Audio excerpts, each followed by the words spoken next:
Once upon a time, in the heart of Lagos, lived a very rich and handsome man. His name was Shola Williams, the CEO of Williams Tech Solutions, a leading technological company in Lagos. Shola was a very private and charismatic man, shrouded in misery. Unlike other wealthy men who flaunted their riches, he preferred to remain in the background, allowing his wealth and influence to speak for him. Because of this, not many people knew what he looked like, and countless women fantasized about capturing his heart. His assistant Jide was his mouth and ears in the public, and so many women tried so hard to befriend Jide, hoping that through him they could get close to Shola Williams. Amongst them was Tenny, a socialite known for her extravagant lifestyle and expensive taste. She had never met Shola before, but she was obsessed with the idea of becoming his wife. Tenny had dated several rich men in the past, but none of them had the allure of Shola Williams, the man nobody could touch. Determined to get close to him, Tenny set her sights on his assistant Jide. She charmed him, flirted with him, and even made him fall deeply in love with her, just to learn more about his boss. Jide, unaware of her true intentions, fell for her completely. One evening, whilst having dinner, Tenny finally asked the question she had been waiting to ask. Jide, she said sweetly, pouring him another glass of wine. Tell me what kind of woman Shola likes. Jide laughed as he sipped his drink. Ah, Tenny, even I don't know that. My boss is very private, but one thing I do know is that he doesn't like flashy women. Tenny's heart skipped a beat. Flashy women? She echoed. Jide nodded. He always says he wants a simple woman, a woman who doesn't care about his wealth. Tenny's mind raced. If Shola likes simple women, then I will become the simplest woman he has ever seen. The next day, Tenny transformed her entire image. Gone were the designer dresses, the flashy jewelry, and the expensive wigs. She replaced them with simple outfits and braided her hair. She manipulated Jide into introducing her to Shola, not caring that Jide was deeply in love with her. When Jide finally realized what she had done, the pain was unbearable. One evening, after Tenny had charmed her way into Shola's life, Jide confronted her. Tenny, I need to ask you something. Jide said, his voice quiet but heavy. Tenny barely looked up from her phone. What is it? Jide hesitated before speaking. Did you ever care for me at all? His voice wavered. His hands clenched into fists to stop them from shaking. Or was I just a stepping stone for you to get to Shola? Tenny finally looked at him, her expression indifferent. Jide, don't be dramatic. Jide's heart pounded. Dramatic? Tenny, I loved you. I believed in you. Tenny sighed, rolling her eyes. Did you really think I would end up with a man like you? You're just an assistant, Jide. You were useful, but that's it. Jide felt like the air had been knocked out of him. He stared at her, unable to believe what he had just heard. You used me, he whispered, his voice breaking, and you never cared. Tenny shrugged. It's nothing personal. You should have known your place. Jide felt his heart shatter into a million pieces. He had given her his love, his trust, and in return, she had trampled on it. As he walked away from her that night, something inside him changed. The love he had felt for Tenny was gone, replaced by intense anger. Jide stood back and watched as Tenny manipulated her way into his boss's life. Her twin sister Peju was so disappointed to hear this. She was not in support of what Tenny had done to Jide because she knew how much Jide loved her sister Tenny. How could you do such a thing to him? She asked Tenny, who laughed in her face and asked why she was taking his side. Peju was nothing like her twin sister. She valued honesty, kindness, and hard work, things that Tenny had never cared about. Growing up, she had always tried to guide her sister towards the right path, but Tenny had been too blinded by greed and ambition to listen. Now, watching the way Tenny heartlessly discarded Jide, Peju could not help but sigh. Jide, I'm taking his side, because Jide is a good man. And you, Tenny, you're a liar and a deceiver. You've deceived everyone, including yourself. Tenny rolled her eyes. Oh, please, Peju. You're just jealous because I'm about to secure the life of a billionaire's wife while you're stuck in your boring life. Is that what you think, Tenny? Peju asked her sister, who smirked and crossed her arms. Yes, Peju, that's exactly what I think. You've always been the good twin, playing the saint, while I go after what I want. But let me tell you something. Life isn't fair to good girls. It favors those who know how to play the game. Peju sighed deeply and asked Tini if she truly loves Shola. Tini paused for a moment and laughed. Love? Who needs love when you have money? She asked her sister, who shook her head in disappointment. Days passed, and Peju found Jide sitting alone in a bar, his drink untouched. Jide, she said gently as she sat beside him. Jide didn't look up. Peju, I was a fool. His voice was filled with sorrow. I gave my heart, and she threw it away like it was worthless. Peju placed a comforting hand on his. That doesn't mean your heart is worthless, Jide. It just means she never deserved it. Jide sighed, his eyes dark with pain. How did I not see it? How did I not realize who she truly was? Peju could feel the pain in his voice. Because you are a good man, Jide, and good men believe in love. But don't let her change you. Don't let her turn you to a man that you aren't. Jide finally looked up at her, and for the first time in weeks, he felt something shift inside of him. Days passed, and Teni succeeded in making Shola fall deeply in love with her. She was the center of his world and ensured that everything revolved around her. She played the perfect role, humble, loving and supportive. She went to charity events with him and pretended to love reading and even spoke about wanting a quiet life away from wealth and luxury. Shola was completely smitten by her. Jide and Peju, however, watched in silence, waiting for the truth to be unveiled. They knew the truth and believed that Teni would be unable to keep up the act for much longer. One evening, Teni returned home to an empty house. Her housekeeper had packed up and left, leaving a short note that read, Madam, I have to return to my village due to family emergency. I apologize for the short notice. A replacement has been arranged for you. She will start tomorrow morning. Penny scoffed as she tossed the note aside. Useless woman, couldn't even last long in this house. The next morning, the doorbell rang, and standing outside was a frail-looking elderly woman, dressed in a faded outfit. Good morning, ma, the woman said humbly, bowing her head. My name is Mama Ronke, and I was sent to work as your new maid. Penny barely gave her a second glance. Whatever, just make sure you do your job right and don't get in my way. The woman nodded silently as she stepped inside.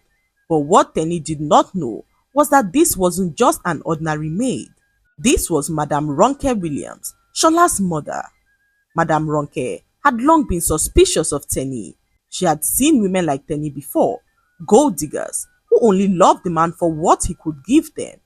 But she didn't want to rely on rumors. She wanted to see the truth with her own eyes. So, using her wealth and connections, she arranged for Tenny's housekeeper to leave and took her place in disguise. And now, she was inside the lion's den. For the first few days, Madame Ronke worked quietly observing everything. She saw how Tenny barely acknowledged her presence, treating her like she was invisible. She noticed how Tenny would smile sweetly at charity events, only to return home and curse at the poor on TV, calling them lazy.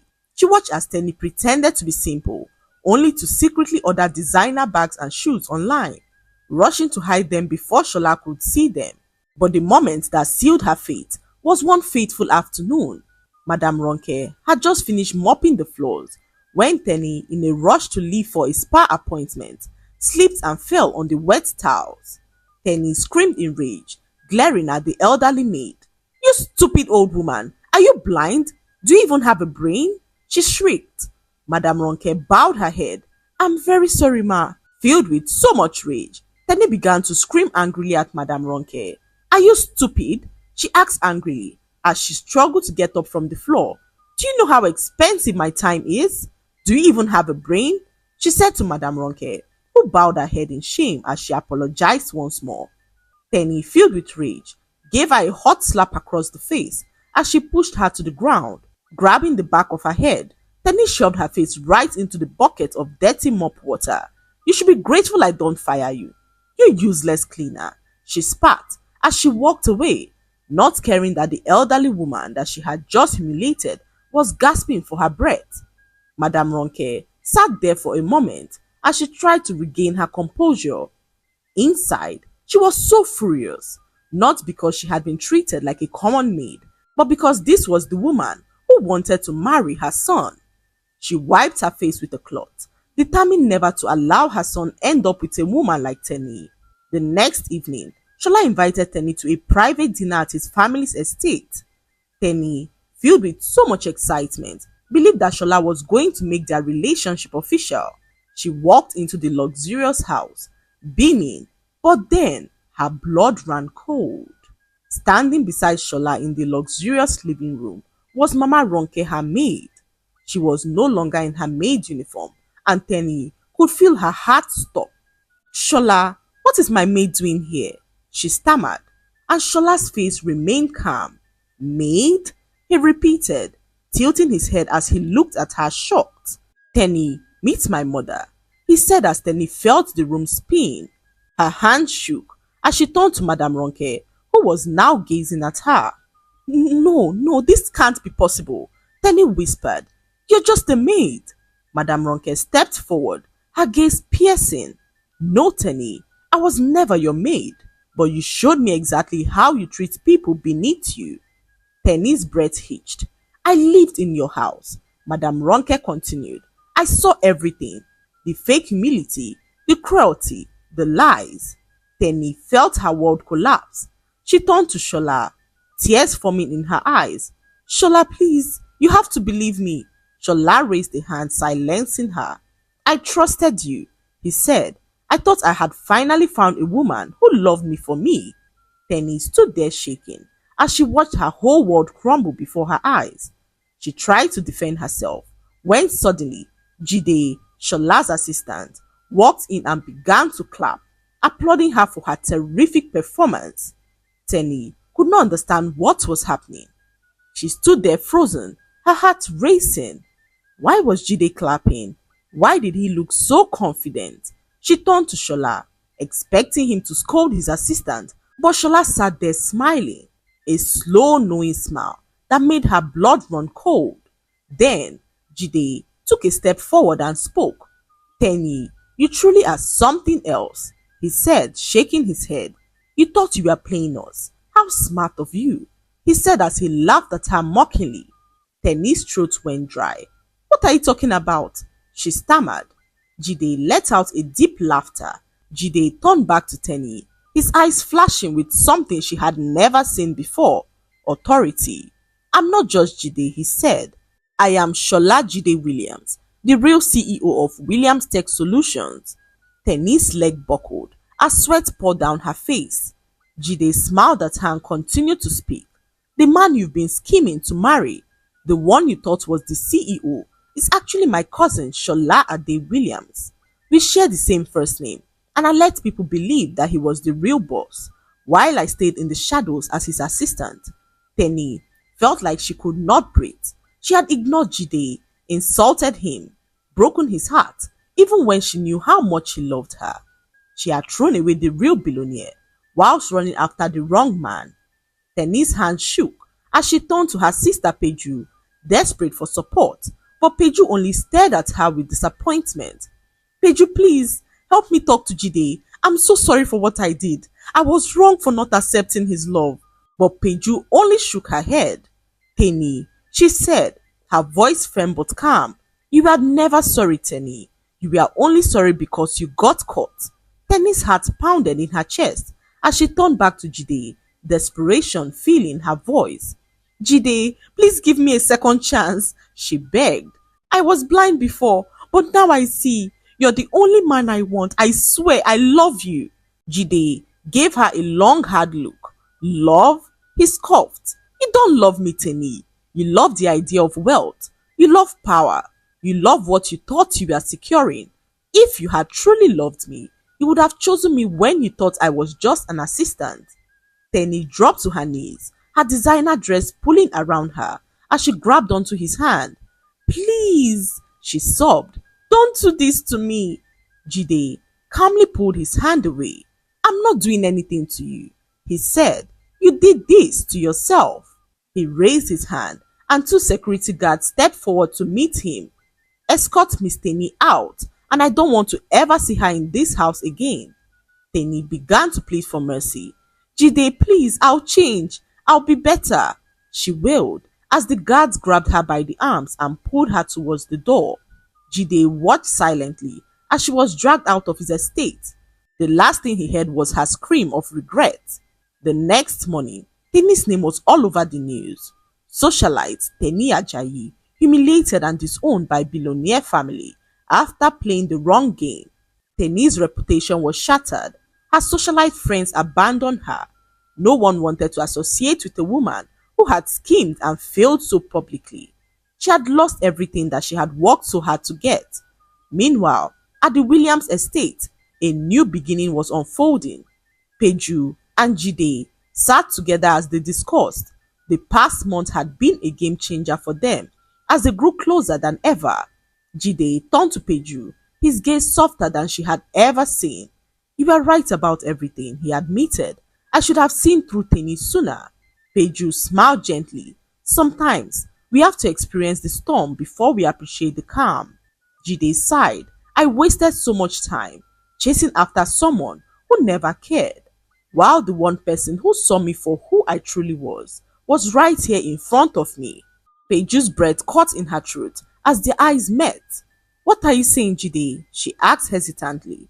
Jide then took a deep breath. I'm saying that maybe, just maybe, my heart was always meant for you. Peju's eyes widened, but before she could speak, Jide reached for her hand, his touch warm and firm. I don't want to make the same mistake twice, he said. Would you give me a chance? Peju's lips parted in surprise, but deep down, she had always known Jide was different. He was kind, he was loyal, and most of all, he was real. A slow, beautiful smile spread across her face. I'd love to, she whispered. Finally, the right woman had found her way to Jide's life, and as Peju and Jide sat together, talking and laughing under the soft evening light, a new chapter began, one built on honesty, respect, and true love. The lesson to be learned from this story is that love is not about wealth, status, or material gain. It is about sincerity, kindness, and true connection. Tenny's downfall teaches us that deception and greed can never build a lasting foundation for love. She lost everything because she prioritized money over genuine affection. Meanwhile, Peju and Jide's story highlights the importance of integrity, patience, and recognizing true love when it is in front of us. In the end, honesty and a pure heart will always triumph over manipulation and greed. I hope you enjoyed the story.